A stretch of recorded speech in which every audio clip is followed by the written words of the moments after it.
So when we then talk about why is this so important, right? What's needed? It's great to hear that you are meeting in these 2 days to work on becoming an even stronger team for Eruvaka. Because that's in the end what, in a growth phase, in scaling up, that's what a team needs.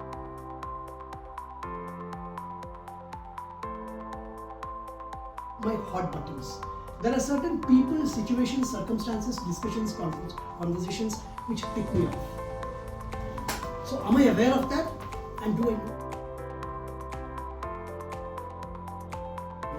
Okay. So we adapt the emotional intelligence to solve this problem. And what did you do? Which